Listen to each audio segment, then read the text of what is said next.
them is a complicated process. I'd rather not tell you what they have to do to get them.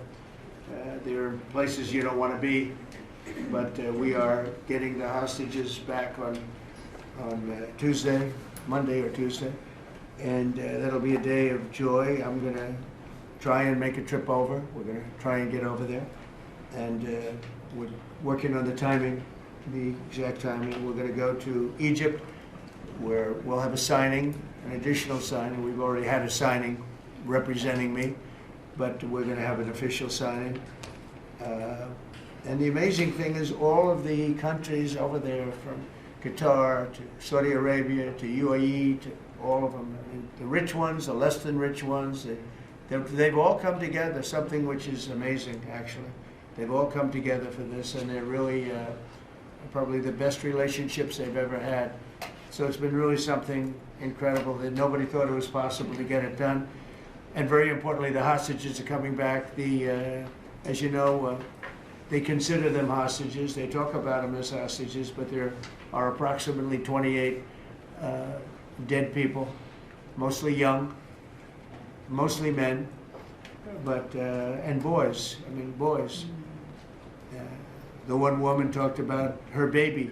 Her baby's 25 years old, but you know, to her it's her baby. And we're bringing them home.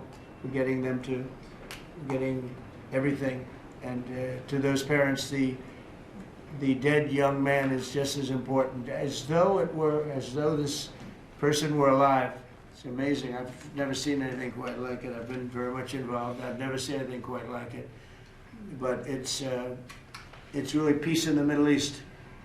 And you remember October 7th was terrible, but also from the Hamas standpoint, they probably lost 70,000 people. That's big retribution. That's big retribution. But at some point, that whole thing has to stop, and we're going to see to it. Gaza is going to be slowly redone. You have tremendous wealth in that part of the world by certain countries, and just a small part of that, what they make will do wonders for Gaza. And I think you're going to see some tremendous countries stepping up and putting up a lot of money and taking care of things. But there's tremendous spirit like I haven't seen. And even the news, I won't call it fake news for this purpose, because they really were very fair today, I must tell you, in all cases. But they covered it very well. They covered it very fairly. Everybody loves it. Everybody.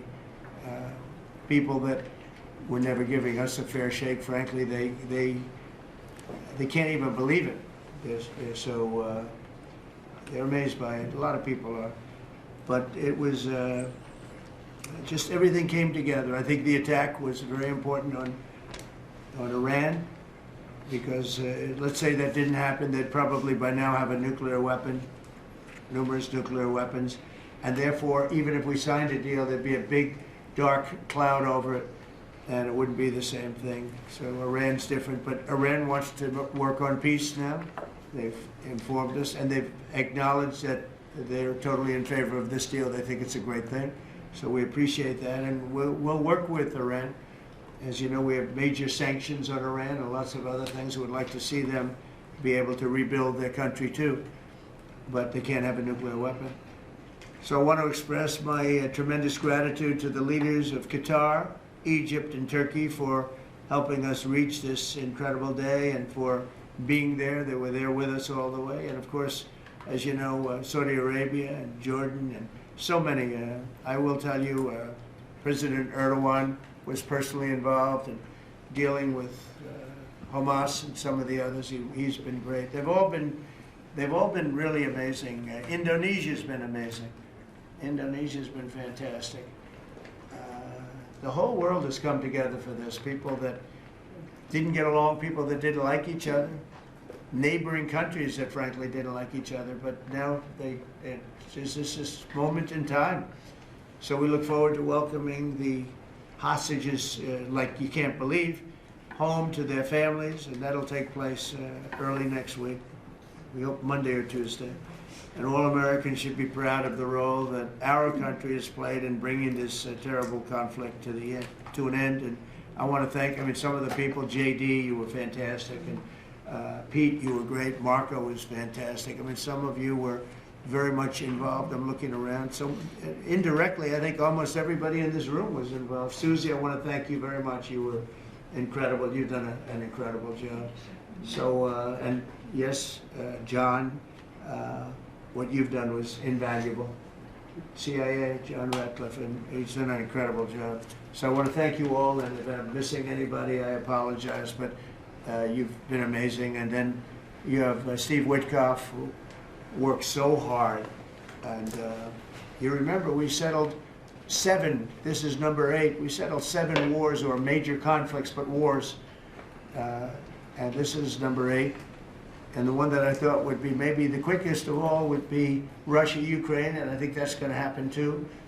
But in the meantime, they're losing about 7,000 people a week, and that seems pretty bad. They're losing mostly soldiers, young soldiers. They go out to war, and they're getting killed. And while it doesn't affect us in a lot of ways, we've got a big ocean in between, you don't want to see that happen. It was a big mistake. That war should have never happened. It would have never happened if I were president. So we're here this morning for a cabinet meeting as my administration continues to deliver for the American people, despite the radical left lunatics that shut down our government. You have Democrats that they've lost their way. They have no leadership. We don't even know who to deal with over there. At least they know who to deal with. We have no idea who we're dealing with over there. It's like they have no idea what they're doing. Republicans have voted repeatedly to pass a clean, nonpartisan bill to reopen government at the same funding levels. We're not going to do anything only good for health care. We're really, I think, become the party of good health care. And they keep using health care as a cudgel. They want to try and get everyone thinking about health care. We're the ones that are saving health care. In fact, one of the things we're doing is we're going to be reducing the cost of medicines by 100%, 200, 300, 500%, and even more than that, because as you know, we're in the process of favored nations right now. We've exercised a clause because we were subsidizing the entire world. The entire world pays a fraction of what the United States has been paying. And we've already, numerous Pfizer and other companies have already signed, and other countries are a bigger problem because they've been getting a subsidized rate. We've been paying for years. This has gone on for 30 years. We've been reducing the rate of drugs for other countries because we've been paying much more than we're supposed to. And they used all sorts of ideas like research and development. I said, what about Germany? What about these other countries? Aren't they paying? No, we have to pay research and development. It was all nonsense, and I couldn't listen to it anymore. So it's a very radical, big, tough shift. Very tough. We got a lot of things going on there. But, you know, and you probably heard me say this in my first term, I think it was my 3rd year, we reduced drugs from the beginning of the year to the end of the year. And I was so proud of it. I actually had a news conference to announce it, and it was 1/8 of 1%. Think of that, which is barely a reduction. But it's the first time in 28 years that there was a reduction in drug prices for the year. So from the beginning to the end, it was 1/8 of 1%. And I was so proud of myself. I did something that nobody else could do. But when I started to think about it, I said, doesn't make sense. And then I'm starting to look at numbers where a pill or a treatment or some pharmaceutical product is selling in Europe for 10% of what we pay for in New York City or in any one of our places, in cities, states. And then I see people leaving for other countries to go buy their pharmaceuticals, where they make journeys to various other countries, including Europe, where they got the best bargains of all. And I put an end to it. It's over. And now we're, in major, I guess, disputes, but we're winning the disputes by a lot. With the countries, a couple of countries said, we won't do this. I said, well, it's unfair that we're paying 10%, and, you're paying just a fraction of what we're paying for the same product made in the same plant. And they said, well, we're not going to do it. I said, that's okay. You don't have to do it. But I'm going to put a tariff of 9% or 7% or whatever the amount of money is, and I'm going to put a tariff on your country for the amount of money that you're taking advantage of us. Well, no, you can't. I said, yeah, I can do that. I'm going to do that. And they would immediately agree. And I'd make the tariff substantially more than the number we're talking about. And they would immediately agree. So we have the consent, I think, Bobby, of every country, essentially. They know that if they don't do it, we're going to put a tariff on for double the price, and then they're going to do it. So we never had that before. You never had anybody in here that knew what the hell they were doing, I'll be honest. It really makes me angry. Because for years and years, this started many years ago, and basically we subsidize the world. So this is going to have a huge positive impact on Medicare, Medicaid, even Social Security. But anything with this pharmaceuticals, drugs involved, it's going to have a tremendous impact. So we're going to get drug reductions of 100%. I told you 1/8 of 1% that I was proud of myself. Now you're going to get 100%, 150%, 200, 300, 400, 500%. You're going to get the biggest drug reductions that you've ever seen. And they're already, I guess they're starting to kick in, but we've made deals with numerous companies and we're going for the full board. We want whatever the price is. So that would mean that the world price, because the world is bigger than the United States, a lot more people, but the world price will go up a little bit and our price will come down a lot. So if a pill sells for $10 in London and $100 here, the pill will go to $20 in London and $20 for us. It's pretty simple. And that is a number that nobody can even fathom. It's a little like tariffs. Nobody knew how big they were. Nobody knew until they started seeing the trillions of dollars that have come in. I don't know why they didn't understand it. It's something they should have understood.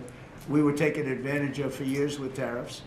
And now, I don't want to say we're taking advantage, but we've become a very strong country because of the money that's coming in. Republicans have voted repeatedly to pass a clean, nonpartisan bill to reopen our government. And remember, at the same funding levels, both parties have supported in the past. So the radical Democrats have chosen to put the economy of our country. We have the best economy we've ever had. We had the best economy in my first term, but we have an economy that's blowing it away. And we have the Democrats are trying to obstruct. They don't want to have a good economy. I don't think they want to have a good country. That's why they try and stop our law enforcement from doing what we did in Washington, D.C. Washington, D.C., we have a great, safe, beautiful capital right now. Beautiful. It's so safe. You can walk down the street. Numerous people standing before me were mugged. And you're not going to get mugged anymore. We have a safe capital, one of the safest. We took it from one of the most unsafe places to one of the most safe places in the country. And we also beautified it, and we're in the process of doing even more so. So we're very proud of our capital. Again, we were embarrassed by our capital. A lot of people being killed. They'd come from Iowa, Indiana, Florida. They'd come up, and they end up getting shot. They're not getting shot. We moved out 1,700 people approximately, right? Approximately 1,700 hardened criminals, career criminals. They moved them out. So Chuck Schumer and Hakeem Jeffries and the congressional Democrats are holding the entire federal government hostage. I will tell you, a lot of Democrats want to get this thing open too. They do. They're calling us, and they just want to get it open. And all we're doing is saying, just play the same thing until we get it straight. And they don't know how to go about it. I mean, and the problem is we really don't know who the hell is leading the Democrats. You have this AOC, I don't know her at all, but I watched her the other day. She said, well, if they want, they could come to my office. That's not leadership, you know. The only one to challenge her actually was Nancy Pelosi. Nancy's not looking too good. I don't know what happened to Nancy, but she's not looking great. But she was the only one, I give her credit, she was the only one that challenged her. But AOC said that they can come to her office and negotiate, the Republicans. And we're saying, oh, I didn't know she was in leadership. But she's taking Hakeem Jeffries' place, and Schumer's afraid that she's going to run against him. And right now, I don't know, it can change, life is crazy, right? But Right now, he can't beat. I don't think he can beat anybody.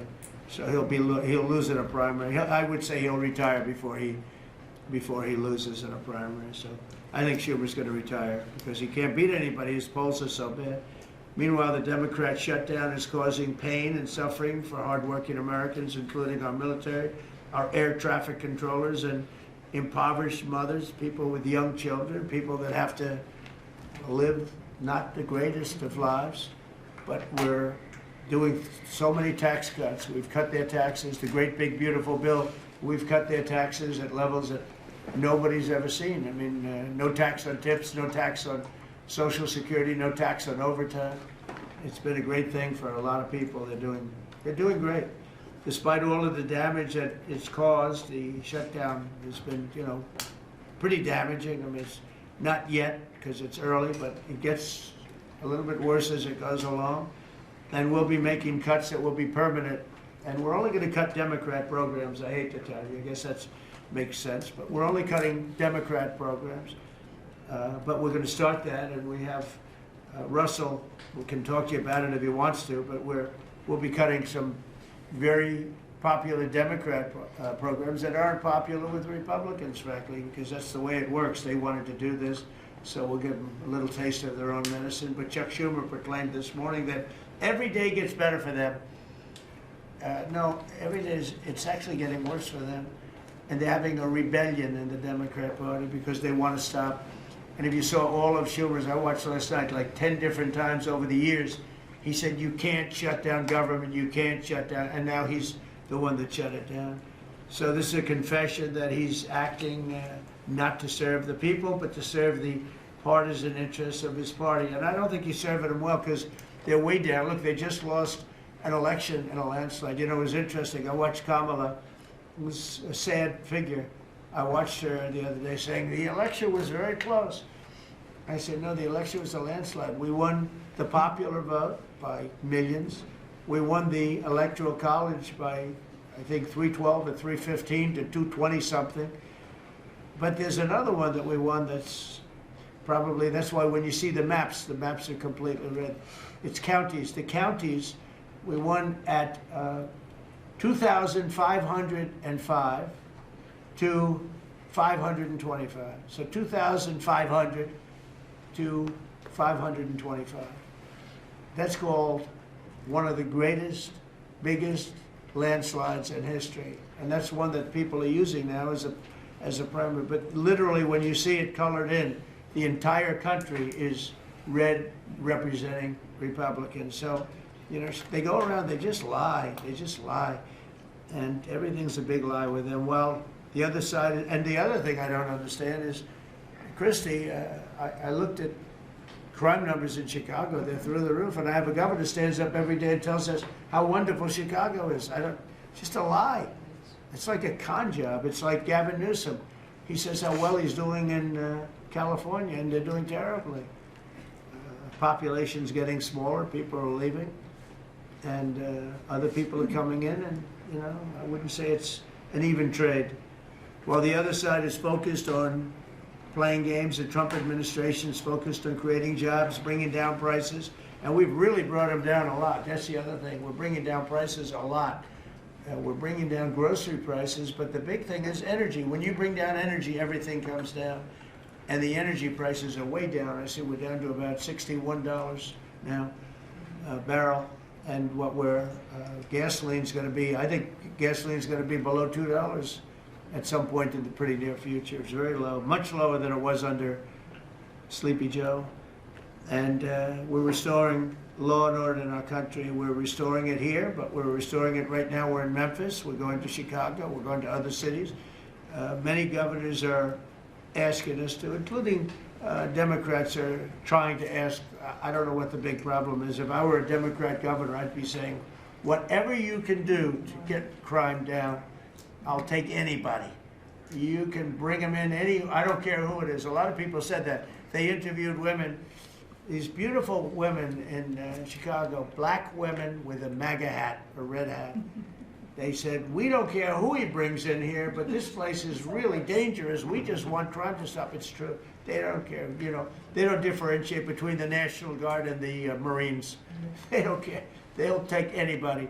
And that's the way it is. I mean, they want to see, they want what we did in D.C., they want to happen to them. And it's happening in Memphis already. It's doing, I see in less than a week, the numbers are really good. And it'll be great, and it will fix that. We'll go to various other places, and we're going to be stopping crime in our cities. And that's a great thing, and we won't get credit for it, but it's a great thing. We've launched a historic campaign to take back our nation from the gangs and the street criminals, violent repeat offenders, illegal alien lawbreakers, domestic extremists, and savage, bloodthirsty cartels. And very little, by the way, is coming in by water, in case you haven't known. The drugs aren't coming in by water. In fact, we can't even find any boats in the water anymore. We had boats, we were like a subway train loaded up with drugs. Every boat, every single boat that you see getting taken out kills 25,000 Americans. Think of that. Because it's, you know, it's pretty tough stuff. But it kills 25,000 Americans. So when you hear that, it's no longer tough. But here in Washington, we've deployed federal law enforcement and National Guard to restore public safety, and we're working to replicate that in numerous places all over the country. And we have a very powerful military. We have a very powerful National Guard. I want to thank the governor of Texas, who has been, as usual, great.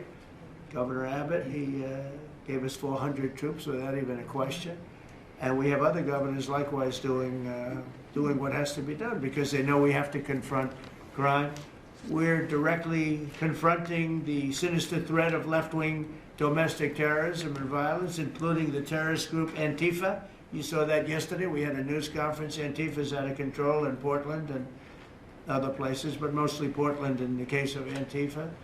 And we had people that were really badly affected by them. It was terrible. So one of those things, but we're knocking the hell out of them. And we're looking for the people that are funding them, and those people are going to be just as guilty as the people that smack people over the head with a baseball bat.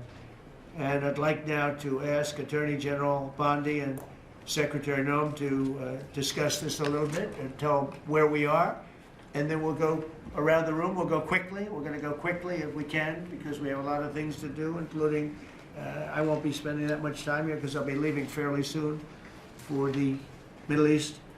And I'm very honored to be involved with that. I'll tell you, it's a great thing for our country. People are so happy about it. I've never experienced anything quite like it. I've never seen such universal praise for being able to do something. No, it's something that nobody thought was possible, and we're going to end up having peace in the Middle East. Who would have thought? So, Pam, could you start, and then Christy, please. Sure, President Trump, and despite the Democrat shutdown of our government, our law enforcement officers are out there working without paychecks, round the clock, to keep and make America safe. Secretary Hegseth and I were recently in Memphis. We had 1,100 law enforcement officers in one room with us. The Memphis PD, they were the happiest to see us, don't you think, Secretary Hegseth, of anyone. We had ATF, DEA, FBI, U.S. Marshals. I'm not sure if our park police were there. We had Treasury, Secretary Bessent, and of course we had Secretary Noem's Homeland Security, all working together with the Guard. They were so happy to have us there. We've been making arrests left and right. So far, we made 562 arrests and seized 144 illegal guns, just in the short time we've been in Memphis. And many of these people are career criminals. And when you take them out of a place, your crime rate just goes down. These people commit crimes every single day. They're sick. And we're taking them out. In some cases, we're bringing them back to their countries where Biden allowed, with the stupid open borders that we had in our country, to come in. But they're being brought back to other places, or they're being put in jail, but they're career criminals. President Trump, last night alone, we made 91 arrests, 19 firearms off the streets, and one was a warrant for a homicide, and 4 sex offenders who had active warrants. One was a sex offender on a child. Everything we did in Memphis was worth it, in my opinion, for that one arrest. Think about that. We got a child rapist off the streets, but yet we've made 562 arrests and still going strong in Memphis. Just what we did in D.C. But it's because it's all of us. It's a team working for you to make America safe, all together, round the clock. Thank you, Dan. Thank you, President Trump. And it's amazing that we're not getting cooperation from Democrats. It's like it's a new issue. You know, we have all the old issues of the wall and the border and all of the things, men playing in women's sports, they still want that, transgender for everybody. All these issues are so crazy, but we have a new one. It's called crime. We stop crime and they allow crime. They want crime. It doesn't make sense. I think it's as ridiculous as the other things that we talk about all the time. But I've added it onto our list, a 5-letter word called crime. We stop it, and they actually incite it. It's crazy. You would think they'd want them. You'd think they'd want Christy and Pam and all of the people. If we needed the military, Pete will be there. We've got a massive military. We have the best numbers we've ever had for recruitment. We have a lot of people now. We have people that can't get into them. In a great economy, they want to be soldiers again. A year ago, they didn't want to even think about it. Same thing as with police and firemen, everything. They want to join. They're proud of our country again. Christy, go ahead, please. Well, sir, thank you for your leadership and for deploying all of government to help us keep our country safe. You have talked extensively about how threatened our ICE officers are, but all of our law enforcement out there. And we saw the shooting in Dallas at that facility, so we're hardening all of our buildings and making sure that we have more security measures, snipers on the roof, people to protect our law enforcement while they're out there on the streets. But what I'm also doing, sir, is, and with your authority, is we're purchasing more buildings in Chicago to operate out of. We're going to not back off. In fact, we're doubling down, and we're going to be in more parts of Chicago in response to the people there. And then I was there a few days ago and looked at some facilities that we can deploy more law enforcement out of, because what they're trying to do with these riots and violence is distract us and keep us from going after those murderers and rapists that are out on the streets. And then I was in Portland, went out and back on Tuesday and met with the governor, met with the mayor, met with the chief of police and the superintendent of the highway patrol. They are all lying and disingenuous and dishonest people. Because as soon as you leave the room, then they make the exact opposite response. So we're looking at new facilities to purchase. They're in Portland too, and we're going to double down. And I told them if they didn't meet our demands for safety and security on the streets and work with us, then we were going to bring in more federal law enforcement. So I want to thank Pete and the Department of War for all their help. They've been fantastic. But while we fight litigation and work with Pam on that, we're going to send more of our resources and men and women out there to keep everybody safe. So no worries. What we see in DC and what we see in Memphis for benefits for people in the safety and security, we'll see that in Chicago and Portland. And the numbers in Memphis, it's only a week, but the numbers That's right. have been amazing, I understand. That's exactly right. The They've crime been numbers are way down. fantastic, and it shows what a partnership can be between local law enforcement and the federal government. And if we have to do it the hard way in Portland and Chicago, we will. Right. But the people That's demand fine. the President safety. Trump, my lawyers are in court right now as we speak for you, arguing in Chicago and Portland to keep them safe, to bring in the guard.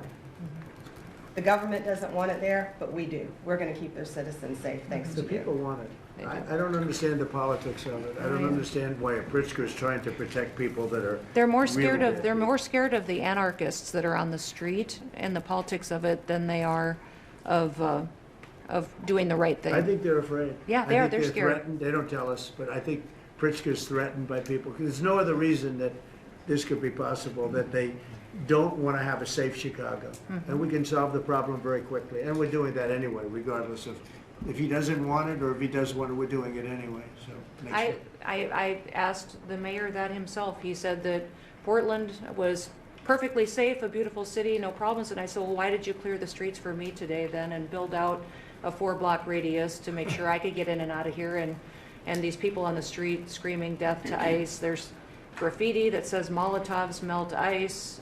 We have the guillotines. We're going to use them. Portland's almost different. It's like anarchists. It is. It really You know, is. it's really different than a lot It's of the awful. others. This is a sick situation, but those are anarchists. Those are people that want to overthrow government. They're really degenerates. Yeah. And we're finding out who is supplying all of those beautiful signs and everything else. Well, Scott's been fantastic. His team finding the financial networks is great. That's That's what Okay, gives Scott, everybody Scott hope. will do that. That's Yeah. easy for Scott. We got a great team, sir. That's good. How about we go to Marco? You can talk a little bit about what's going on, and Well, go ahead. yeah, Mr. President. I don't know one day perhaps the entire story will be told about the events of yesterday, but suffice it to say, it's not an exaggeration that none of it would have been possible without the President of the United States being involved.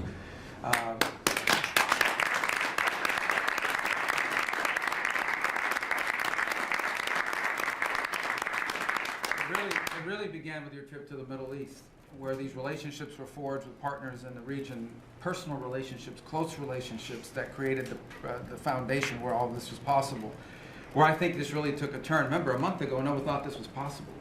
Where it really took a turn about a month ago, less than a couple weeks ago, is when we were at the United Nations, and you convened an historic meeting, not simply of Arab countries, but of Muslim-majority countries from around the world, including Indonesia was there, Pakistan was there, and created this coalition behind this plan. Then on that following Monday, you met with the Prime Minister of Israel here, and that plan was presented. And then, of course, our great negotiating team followed up on it. In the interim, again, perhaps the stories will be told, perhaps they will never be told. The President had some extraordinary phone calls and meetings that required a high degree of intensity and commitment, and made this happen. And I think what's important to understand is that yesterday what happened was really a human story. There's a geopolitical aspect to it, there's no doubt about it. It creates the conditions for Gaza to one day be a normal place again, and people to have a better life, and Israelis to be safe. But yesterday was a human story. And because of the work you put in, and honestly, not only is there no other leader in the world that could have put this together, Mr. President, but frankly, I don't know of any American president in the modern era that could have made this possible. Because of the actions you have taken unrelated to this, and because of who you are and what you've done and how you're viewed. And this weekend, because of that, at some point very soon, we are going to see 20 living human beings emerge from the darkness into the light for the first time in 2 years. And that is because not only were you used the credibility and the power and the prestige of this office and the relationships you created, and you committed yourself to making it happen. And I think it will go down as a historic moment in the history of our country, and something our country should be very proud of, that we have a president that's committed to not just peace, but to the human aspect of reuniting these families. My last point on this is just a couple days ago, Secretary Lutnick hosted us all, many of us, at the Kennedy Center. And we had these families, we've interacted with them for so many years, for 2 years now. And the stories are heartbreaking, both whose families are alive and those who are deceased as well, who want their relatives back so that they can complete the process of grieving. And it was, we had all hoped that perhaps that was the day that we would have an announcement for them on the anniversary of the 7th. But I know you were able to speak to some of those families last night. And I just hope the whole nation understands how incredibly proud they should be of their president and of their country for the role that they've played. And I don't want to let this moment pass, Mr. President, without also noting the incredible work of Steve Witkoff and Jared Kushner. Yeah. They're an incredible team working together, facing some substantial impediments to even being there this weekend and doing it. Let me just leave it at that. And they've done a great job on your behalf, Mr. President. They deserve a tremendous amount of credit. But thank you for what you've done for the world. For the world. Thank you very much, Mark. I appreciate it. I think because we have a very busy day with all that's going on, what we'll do is maybe just a few of you raise your hand if you'd like to say something. Don't talk too long. He's doing such a great job. So good that he could talk all day. That's the problem, right? But go ahead. And what we'll do is just take a few hands, and then we'll go back to getting peace done. Okay? We'll go a little bit quicker. We'll take a few questions from the press. Go ahead, please. President Trump, I just want to double down on what Marco was sharing. It's such a remarkable accomplishment. Agree that no other president could have done this, but what set the groundwork for you able to do that? When you took office on January 20th, you made a 180-degree turn in our military strength with Pete's leadership. You were the master class in peace through strength. So militarily, we've completely turned around. We've demonstrated that through execution against Iran and others. That we have force. We want to end wars, but we'll use power if we have to. And then secondarily, peace through strength is also the prosperity, having the strongest economy and being willing to wield the power of a tariff in addition to the military power, to reorder the globe. Those two things that you're standing on, both economic power and military power, allowed these negotiations to go forward. And I think as you've described, the importance of these economic negotiations and all the trade deals, but that also begins with another 180-degree turn, and that was the 180-degree turn on energy. You have used energy diplomacy to bring prosperity to the American people, and you've used it to bring peace abroad. The combination of those three things have been remarkable, and now we're seeing the remarkable result. And we got one more that I know you want to end with Russia and Ukraine. Energy is going to play a key role in that, and now with this historic agreement, we're in a position working with the Middle East to also end the Russian-Ukraine conflict. So again, congratulations. Thank you very much. I appreciate it. Maybe I'll go to you for a second. You can just cap out what he said about the military, how well we're doing, and how big it is, and how strong it is. Mr. President, you're exactly right. At the War Department, you don't get peace without strength. And our job is to be the strength part of the equation and deliver that when necessary, as you demonstrated with your order of Midnight Hammer, and the entire world saw. And I just want to echo what Marco said. It is a personal honor to be able to witness the way you lead and negotiate. I wish people had a full understanding of what that looks like, that historic nature. A lot of us vets, the Vice President, Tulsi, Lee, Doug, probably after decades of war and the chaos that was unleashed through reckless and foolish American policies, never thought this kind of peace would be possible. Yet, with your strength, with your ability to wield trade negotiations, personal relationships, to open up that opportunity is truly historic on the world stage. And it creates a whole number of other cascading effects. And watching Marco and the Vice President and Steve and Jared, the CIA director, everybody come together to make it happen. You've formed a phenomenal team, Mr. President. And at the War Department, our job is to make sure if and when there's question about American commitment, the whole world knows we've got the biggest, strongest, most lethal, and most ready War Department in the world, which is true, which is why we saw record recruitment in 2025, Mr. President. The first 2 weeks of 2026 already blows that out. FY 2026 already blows it out of the water. In fact, re-enlistment has already met its year-long goal in the Marine Corps in 2026. Wow. 2 weeks. Okay. You can't. There's no other way to create that kind of love and enthusiasm than with your leadership, sir. And it is an honor to work with Pam and with Christy and the cities across the country to make sure American citizens and law enforcement are protected with our National Guard. That's a core mission. And last thing, Mr. President, on the southwest border, the first group that rotated in to lock down that border to 0 crossings is now rotating out with a new border medal, the Southwest Border Medal, or it's actually called the Mexican Border Medal, revived from 1918, that will be pinning on their chests. So thank you for renaming the department, and we're trying to live up to it every day. Thank you, sir. I mean, think of this. We have record numbers of recruitment. 1 year ago, there were stories, front page stories, so we couldn't get anybody to join the Army, Navy, Air Force, Marines, Coast Guard. My beautiful, I call it our beautiful Space Force. I love our Space Force. It's turned out to be very important. But we couldn't get anybody to join. Nobody wanted to join, including our police and fire. They didn't want to join anything. Recruitment was embarrassing. We couldn't get anybody.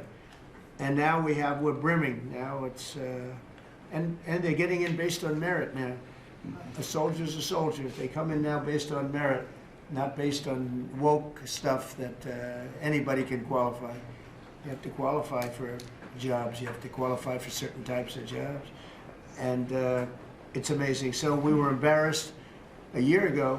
To think of it, a little bit more than a year ago. I think it stopped on November 5th. I think it really started, this all started on November 5th, the election day.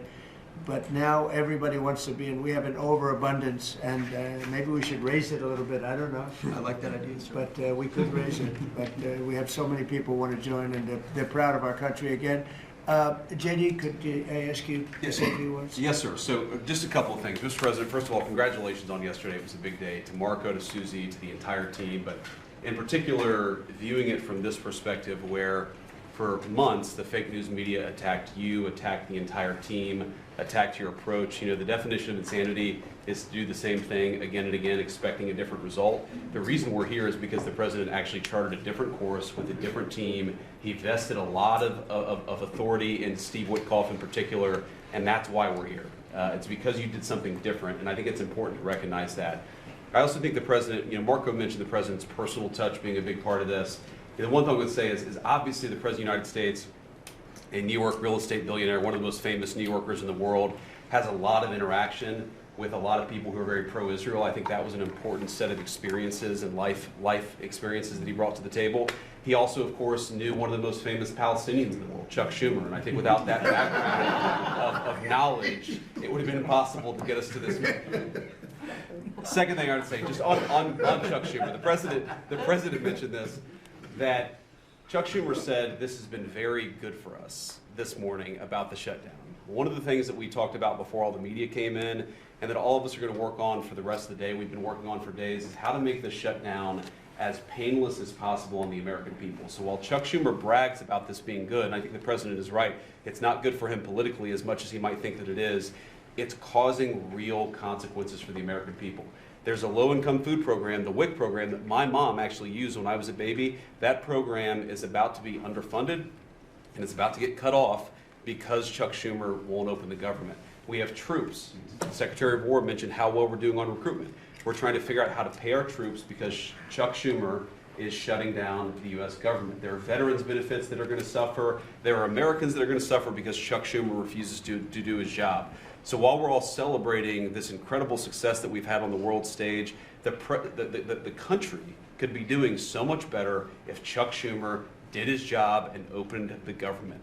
Every single Republican, except for Rand Paul, has voted to open the government. A few moderate Democrats, to their credit, have voted with us to open the government. We just need 5 more Democrats to come to their senses and let the people's government serve the American people. I hope that they'll do that.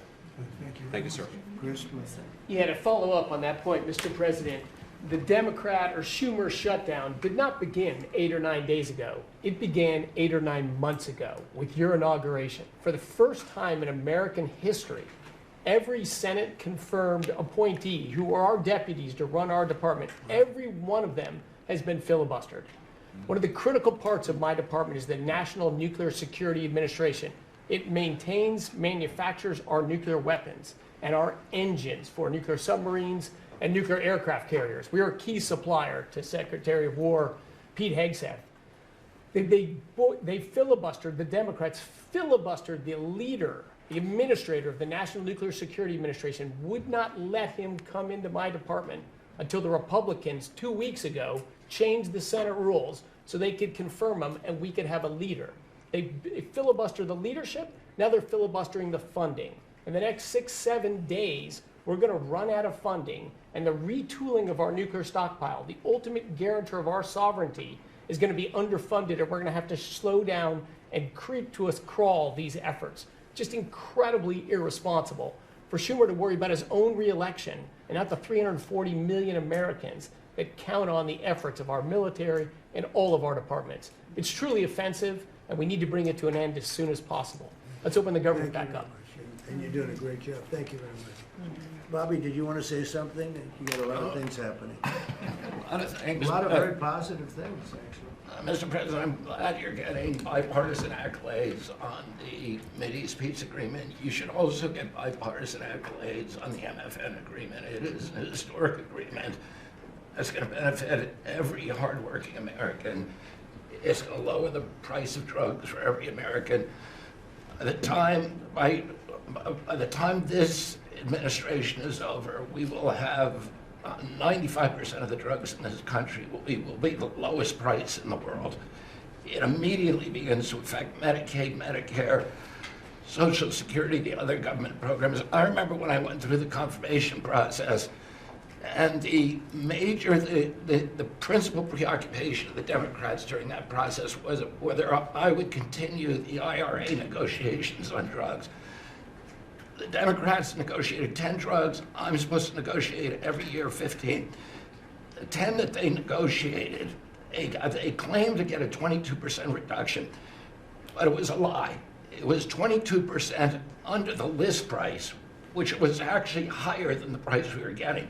So Medicaid, Medicare ended up paying more for those drugs than they were paying beforehand. They only got a benefit on one drug. One was tied. 8 of them were lower. So they should be applauding what we're doing now. We're doing something that every administration, Democrat and Republican, has been saying that it was going to do for decades, and you got it done because you understood the power of the tariffs. We had leverage over these companies. And you did it in a way which you asked us to do, to negotiate in a way that was not going to stifle innovation, that was going to make sure that those companies could bring their production home, and they are doing that. And it was a profound success. It will affect every American for 100 years.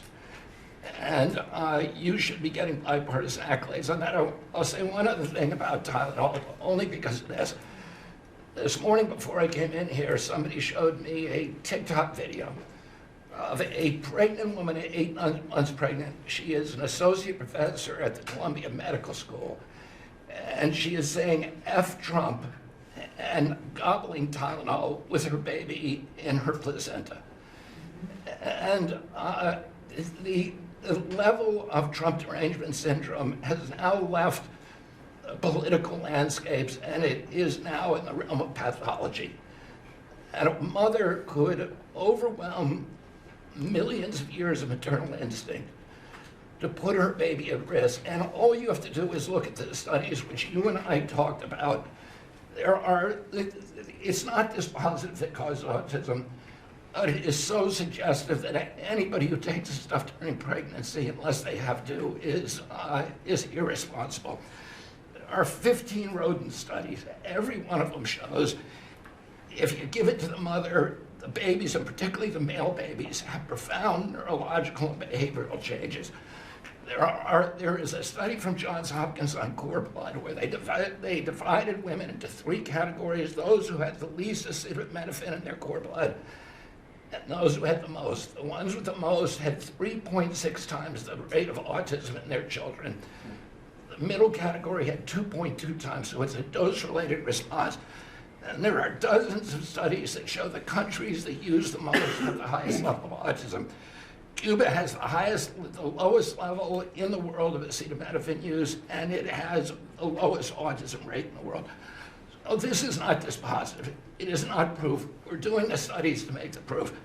But in the meantime, the precautionary principle should apply. And any mother who is taking this stuff during pregnancy just to get back at Donald Trump is doing something that is pathological.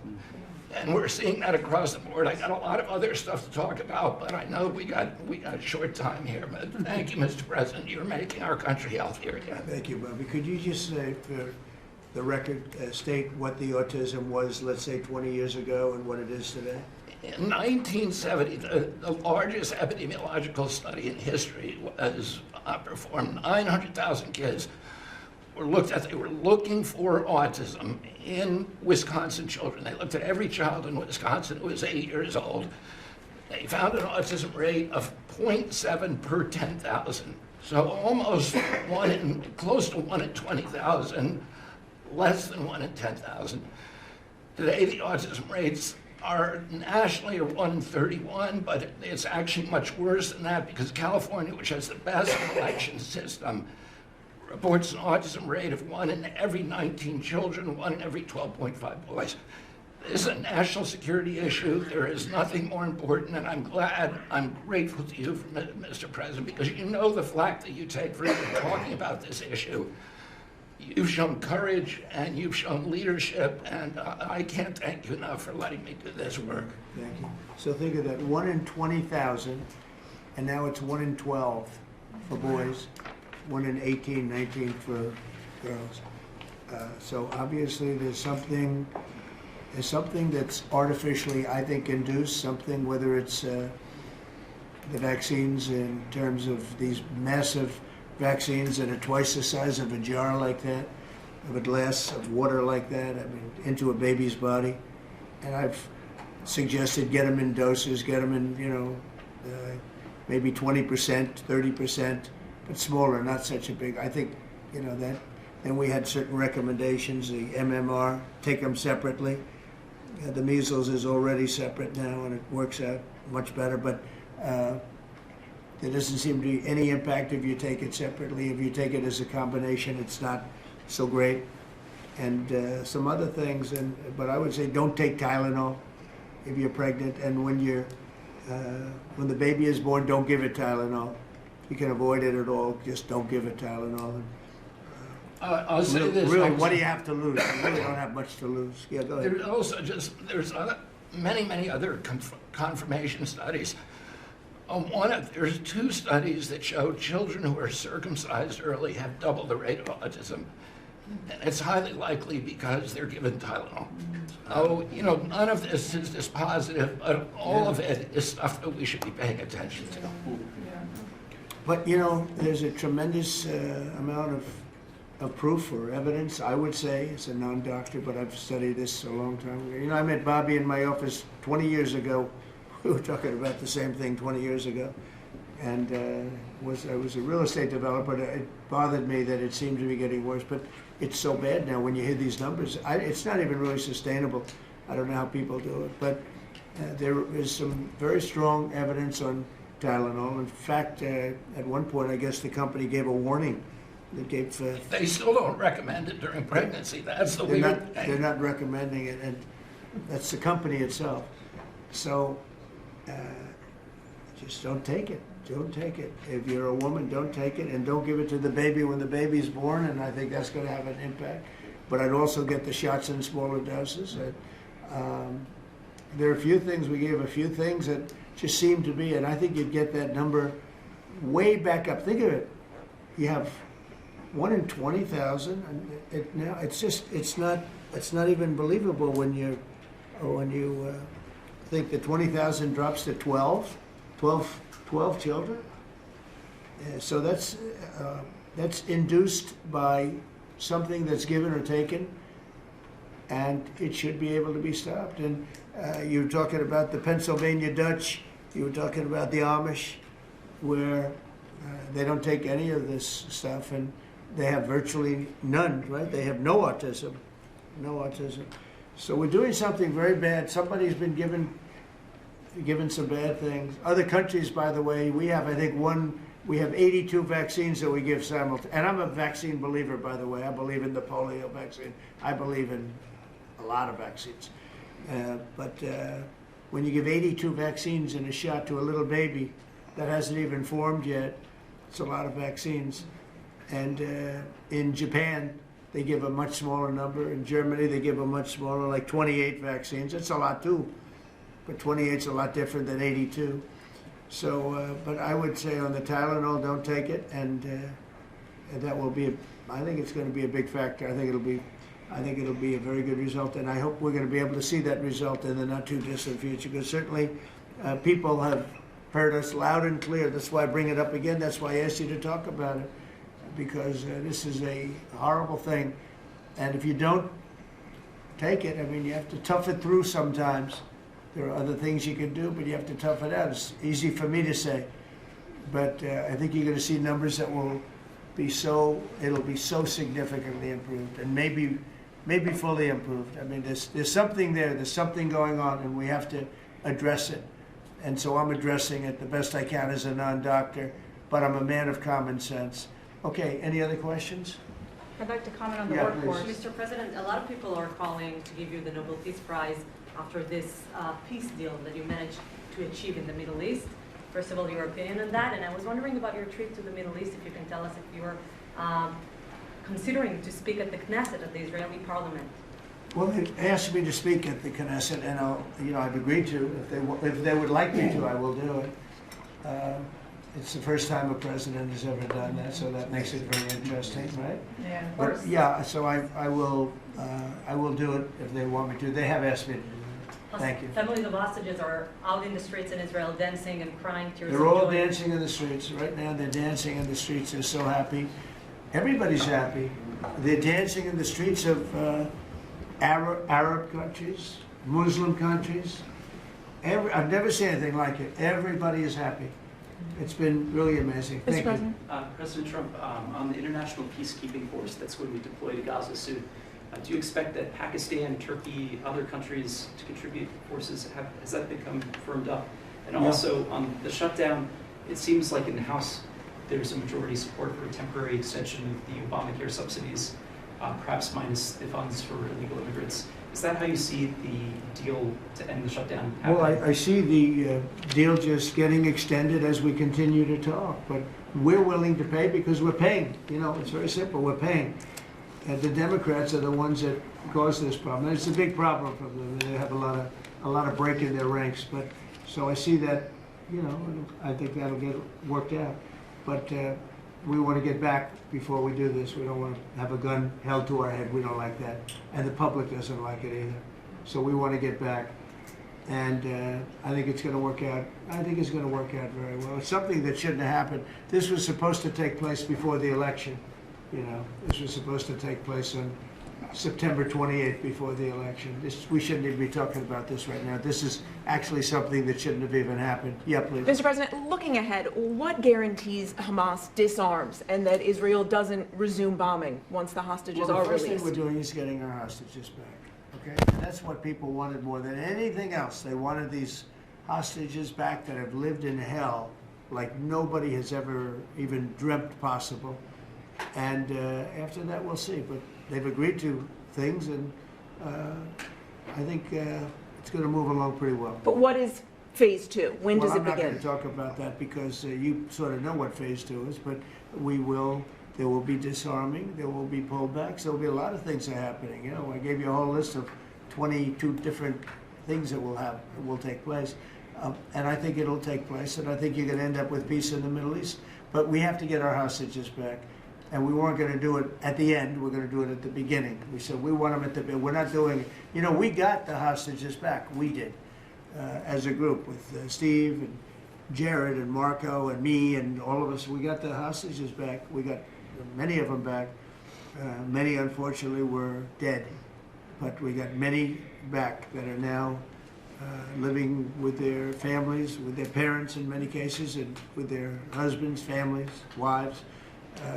Many of them, they celebrate all over. They're the ones that are celebrating the loudest.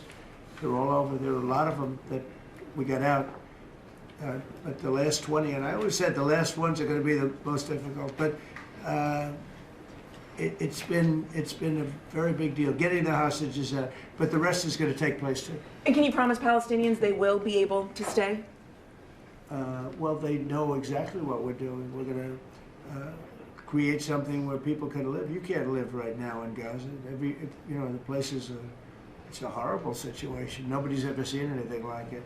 So yeah, we're going to create better conditions for people. Yeah, please. Mr. President, excuse me, what kind of security guarantees is the United States going to make for Gaza? Well, we're going to work with very wealthy countries that love people, frankly. I know them very well. They love people, but they love Arab people, and they love Muslims, and they love, I think right now they love everybody, and they're immensely wealthy, and they're going to be involved in putting up money, and for them it's a small amount of money. For somebody else it's a large amount of money, but you know, these are the wealthiest countries in the world, and they'll be very much involved in making it as good as possible. And what's your take now on a two-state solution, sir? Just to follow up on that. What is your view now on a two-state solution for the? I don't have a view. I'm going to go with what they agree to. Mr. President, given that there are some tough provisions for Israel in this agreement, are you at all concerned that Bibi Netanyahu may not continue in his post? He may be deposed. That Bibi may go a little bit at a whack. That he may no longer be prime minister when this is over. Look, that's politics. It could be. I don't know. I think he's very popular right now. He's much more popular today than he was 5 days ago. Right now, I think maybe people shouldn't run against him. 5 days ago, it might not have been a bad idea. No, Bibi's become. This has been a very good thing. I don't think he did it for that reason, okay? But I think just looking as an analyst would look at this, I think Bibi should be very popular right now. Mr. Yeah, President, please. What will happen if Hamas says that it cannot locate or was not able to find all the deceased hostages' bodies within the time Well, we'll frame? have to see. I think that's going to be, it's largely been answered. We know where most of them are. Actually, the bodies are a bigger problem because some of the bodies are going to be a little bit hard to find. It's a terrible thing to discuss even, but you understand, we're all people, we're grown-ups, we understand life. Nobody can understand this stuff because this could have taken place, but we have the hostages for the most part, and so I don't think it's going to be overly big. The situation with the bodies, you know, they say 28. Some are going to be a little bit hard to find, but we're going to do the best we can. Yeah, please, If they behind don't, you. if they don't have, find them within the time frame. Please. Thank you, sir. Regarding Jared Kushner's role in the negotiations, can you explain a little bit about why he came on at the last minute? And then in regards to the WIC program that the Vice President mentioned, do you know when the funding that you promised through the tariff revenue will actually go through to communities? Because there's reports that WIC providers are actually starting to close down today. Well, okay, let me just answer the Jared. So Jared's a very smart guy. He did the Abraham Accords, as some people say, the Abraham. Which I love the way that sounds. But he did the Abraham Accords. It was a great thing. 4 big countries joined. If I were president, if the election would have been a correct election, which it wasn't, you'd have every country in there. Maybe even Iran would have been in there, frankly. But you'd have every country in. Now, by the way, that's going to be filled up rather quickly. People want to join the Abraham Accords. And I put Jared there because he's a very smart person, and he knows the region, knows the people, knows a lot of the players, and the combination of him and Steve Witkoff and Marco and Cooper, who is, as I hear, has been fantastic, and others that were involved. JD was very much involved. I mean, we had a very smart group of people working. We had a lot of different players, different countries, and very diverse countries, very different from each other. They had certain things in common, but they had a lot of things, mostly things that were not at all common to their countries. So we had a very smart group of people. These are high IQ people, okay? You know, I talk about how many low IQ people we have in our government. We got some real low ones, but some shockingly low. But these are very high IQ people, and that's what we want. I like high IQ people. Mr. President, thank you. Can I ask you about the China? You're meeting with President Xi. The Chinese have now set to put in new export controls on rare earth minerals, and they've stopped buying soybeans from the U.S. What do you hope to get out of that meeting now with President Xi? Well, we'll see. I mean, I just heard this a little while ago before we came in, so I haven't been briefed on it. The export, I mean, look, we have the ultimate export. We have import and we have export. We import from China massive amounts, and you know, maybe we'll have to stop doing that. But I don't know exactly what it is. Neither do you, neither does anybody. It's a little bit soon. I just heard about it. So Scott and Howard will figure that out, and I'm sure we'll be able to handle it. Can I ask you about the soybeans? What is the plan to help farmers? Is it direct checks? Is it tax? Have you sorted that out yet? Well, what happens with soybeans is we're going to see more and more, I think, opening up, and part of the reason that we'll be discussing, he's got things that he wants to discuss with me, and I have things that I want to discuss with him, and one of the things is soybeans. I had a great deal with China where they would buy $50 billion worth of our farm product and manufacturing and other things, but farm product. And it was going along well. Then when the election turned out to be a rigged election and we had the wrong guy get in there, he didn't do anything about it. I used to call up President Xi every 2 weeks, or I'd call up people in China, say, you got to keep going, you're not buying the amount that you agreed to. And this went on for, you know, ever since we signed the agreement. It was a great agreement. So they used to do 15 billion, and I got it up to 50 billion, 50, and it was great.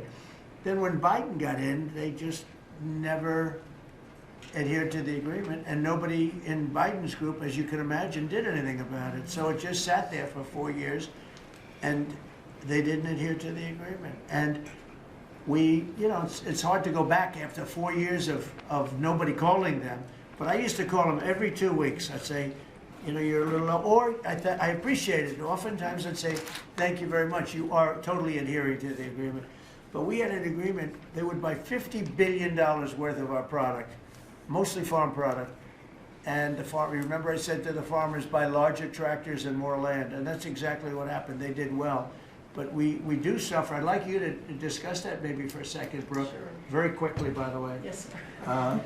But would you just talk about how Biden let us down? Biden, every single thing, every problem the farmer has is because Biden didn't do anything for 4 years. Go ahead. No, I think that's right. This president has been unequivocal in his support of the farmers. First of all, in term one, we worked on it so hard and opened up markets, but especially this term. But here's what everyone has to understand. The farm economy is in a very uncertain time.